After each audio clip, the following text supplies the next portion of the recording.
As pessoas procuram por um herói, alguém que as possa salvar de sua vida miserável, de sofrimento, da sua angústia, traição e todo tipo de desgraça. E todas elas encontraram no Chainsaw Man a sua salvação. Chainsaw Man, capítulo 159.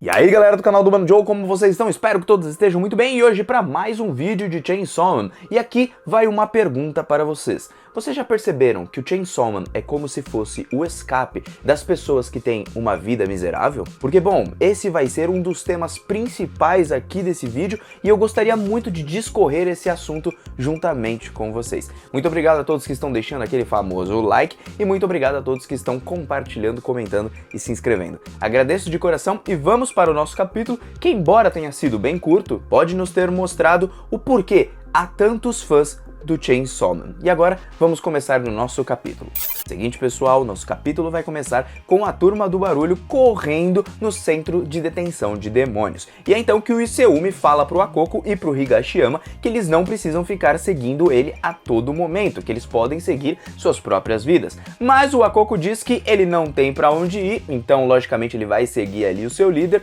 enquanto o Higashiyama fala que ele queria ir pra casa, mas ele não sabe onde é a saída. Então, de qualquer forma, todos eles vão seguir ali o seu líder e se apegar à única figura que até um tempo os liderou. Isso mostra, talvez, o quanto eles se apegam a uma pessoa por causa da sua aparente solidão, ou então do seu próprio medo, ou então porque eles sempre querem se apegar a algum tipo de líder, alguma pessoa que as guie em seu caminho, porque eles não têm muita opinião própria. Enquanto isso, o Gione continua gritando ali e o Higashiyama tipo ficando com medo a cada grito que aquele bicho dá, porque simplesmente são nos momentos mais absurdos possíveis para que o pessoal tome ali um susto. E é então que eles continuam correndo quando o Higashiyama ele acaba passando por uma porta. E aí ele imagina, olha, será que aqui é a saída? E quando ele vai ali bem perto da porta, ele encontra várias imitações do Chainsaw Man. E ali tinha uma mulher que se aproximou com o seu rosto ali, bem pertinho dele, mas aparentemente ela tá bem presa ali, então ela não vai conseguir sair daquele lugar. Só que quando ela se aproxima, o Gione vai lá e berra na orelha do Higashiyama, deixando ele né, com medo novamente. Cara, esse capítulo tá muito divertido, tá muito engraçado. Nisso o Higashiyama acaba caindo e aquele cara da segurança pública que estava junto com os médicos, onde estava ali o Denji e tudo, ele acaba aparecendo e ele começa ali um monólogo e faz com que todos parem de correr. É então que a Kiga, a Mitakaasa, elas olham assim pra trás e o cara vai falando sobre como aquelas pessoas viviam uma vida normal até ontem, só que agora elas passaram a ser uma imitação de Chainsaw Man e aparentemente elas não têm como retornar ao que elas eram antes. O que ainda é mais estranho para ele é o fato de que as imitações do Chainsaw Man continuam surgindo, mesmo agora quando o terrível mal foi preso. Então ele fica pensando quais serão os possíveis gatilhos para que essas pessoas continuem se transformando em imitações do Chainsaw Man, mesmo Chainsaw Man já confinado no centro de detenção. E aí então temos alguns rumores e algumas possibilidades que ele lista aqui, que se você gostar muito de Chainsaw Man, você se transforma em uma imitação, ou então aqueles que adoravam o Chainsaw Man já eram monstros de verdade. Ele não sabe em que acreditar, então ele pergunta para os membros da igreja do Chainsaw Man o que de verdade aconteceu, qual é o gatilho de fato, enquanto o Iseumi vai ali olhando pro Higashiyama falando, se levante, vamos fugir, mano, esquece esse cara aí que esse cara vai matar a gente. E nisso, para causar um impacto ainda maior na gente, ele diz que aquela mulher que estava olhando ali pro Higashiyama era a esposa dele. E por que a esposa dele se transformou em uma imitação de Chainsaw Man?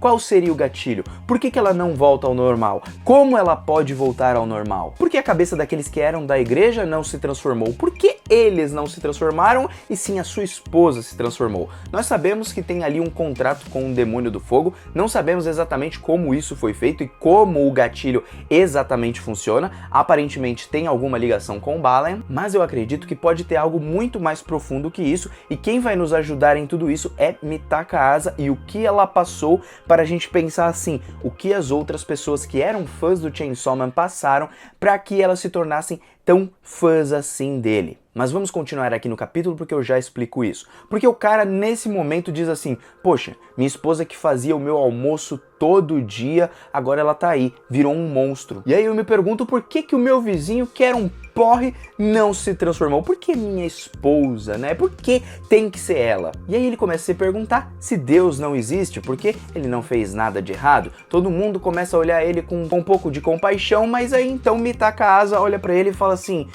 você realmente não fez nada de errado? E aí ele conta pra gente que, bom, na verdade ele traiu a esposa dele por uns 6 meses, mas só foi 6 meses, galera, só foi 6 meses. E aí a gente descobre que tudo que ele tava falando era simplesmente pra roubar o tempo e pra que as duas ali, as principais ali lutadoras, fossem atingidas pelo Katana Man. Só que essa parte dele perguntar se Deus existe, esse tipo de coisa, tem muita ênfase, e até mesmo ali as falas sobre a sua esposa. E é daí que eu tiro a seguinte conclusão, até o momento, que o Chainsaw Man é o herói dessas pessoas, mas não só o herói, como também o salvador de vidas miseráveis, pessoas que sofriam, né, ou tinham algum tipo de sofrimento que no coração delas era algo muito grande. Não necessariamente falando você precisa ter um grande trauma na sua vida, mas considerar algo que te faça sofrer todos os dias, e com isso ela olha pro Chainsaw Man e fala, putz, eu vou me apegar a isso daqui. Assim como normalmente nós temos ali as religiões, né, no nosso mundo real, onde normalmente a gente se apega a um ser maior que a gente acredita que existe, para que sejamos salvos do sofrimento, da dor, da angústia, das coisas ruins e tal. Então eu acredito muito que as pessoas que se transformaram ali em imitações do Chainsaw Man sejam principalmente pessoas que queriam escapar dessa vida miserável, de uma vida onde elas estavam a todo momento sofrendo. Imagina essa mulher que fazia a comida para aquele cara, enquanto aquele cara traía ela com uma colega de trabalho e, tecnicamente falando, ele não tá nem aí, porque a primeira coisa que ele pensa sobre a sua esposa é, ela fazia a minha janta. Não era a companhia dela nem nada, ela fazia algo por mim, e é isso que importa. Ela só servia ali basicamente como um objeto, então ela imaginando dessa forma, vendo o Chainsaw Man como um salvador, não só uma pessoa que matava demônios e tudo, mas se apegando a ele como se fosse um deus. E como o Chainsaw Man tá trabalhando essa parte com a igreja do Chainsaw Man como se fosse algo de religião, a gente pode começar a imaginar que o Chainsaw Man, ele é o salvador dessas pessoas na mente delas, é alguém que eles se apegam para ter algum tipo de salvação, entende? A uma vida triste e tudo, assim como foi com o Mitaka Asa. Porque se a gente for ver, foi o Chainsaw Man basicamente que salvou a sua vida com as suas palavras e tudo mais. Então trazendo isso para um contexto mais religioso, talvez ele seja o salvador dessas pessoas, assim como foi Jesus Cristo para os cristãos. E aí eu quero saber de vocês, o que vocês acham sobre isso? Porque eu acho que não foi à toa aquele cara da segurança pública falar sobre será que Deus existe? Eu não acho que aquela ênfase foi dada à toa. Talvez tenha um significado um pouquinho ali a mais. Só que então a gente descobre que ele apenas estava ganhando tempo, e é então que a Yoru assume a forma do corpo da Asa e vai lá e dá um chute na cara da Kiga-chan, e eu fiquei sem entender nada. Só que quando parte para o próximo quadro do mangá, chega o Katana Man quebrando tudo ali. Então provavelmente ele cortaria ali as duas, só que aí ela salvou a vida da Kiga-chan dando um chute nela. Nisso eles não acertam seu adversário, e o Guilhotina-chan, bem quando a Kiga olha pra ele já voltou ali à sua forma pequenininha. Então talvez tenha um limite de tempo que os demônios que ela tem ali como pokémons sejam utilizados durante aquele dia ou alguma coisa assim. Acho que tem algum tipo de limitação de tempo ou então de força, não sei. Bom, de toda forma ele caiu perto do Higashiyama, só que aí a Kiga olha pra ele e fala,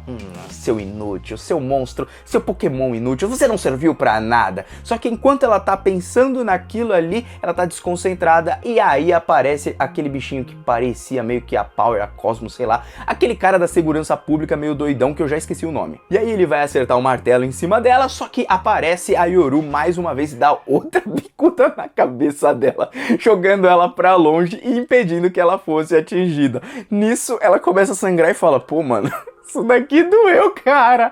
E aí Aquele maluco da segurança pública dá risada, né? Ele fala como se estivesse todo alegrão assim, né? E diz assim, pô, mano, você não precisava empurrar ela dessa forma, né? Não foi meio bruta e tudo. Só que assim, a Mitaka Asa, ela tá apenas com um braço, então sobrou as pernas ali pra ela pegar e impedir que a Kiga-chan fosse atingida, e é ali que a gente termina o nosso capítulo. E bom, gente, nesse final de capítulo eu gostei demais, dei muita risada com esses momentos. A Kiga-chan aparentemente não é muito boa de luta, então realmente ela é como se fosse uma treinadora Pokémon. O treinador Pokémon normalmente não tá muito pronto pra uma batalha, mas o seu Pokémon sim, então ela apenas manda os Pokémons, esse é o seu poder aparentemente. Ela não tem uma força igual a da Kiga-chan, de umas lutas desse tipo e tudo. E nós temos aquele detalhe que, bom, ela tá sendo ali protegida e escoltada pela Mitaka Asa, porque o seu poder de verdade só vai poder ser revelado mais pra frente quando ela acha que isso vai ser plausível de ser utilizado, não é?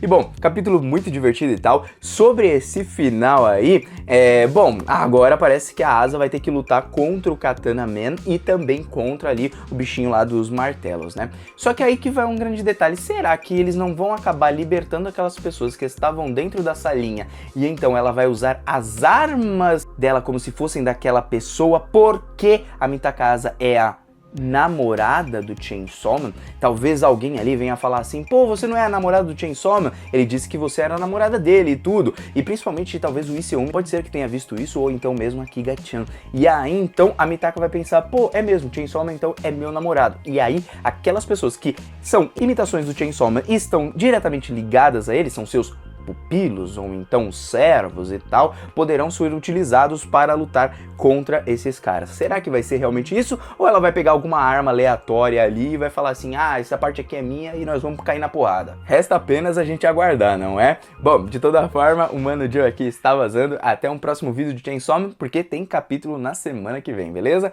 O Mano Joe tá indo nessa, até uma próxima. Um beijo no coração de todos vocês e fui, valeu. Triste que hoje não deu pra ficar gritando Gione porque eu tô gripado, então tá osso, tá osso.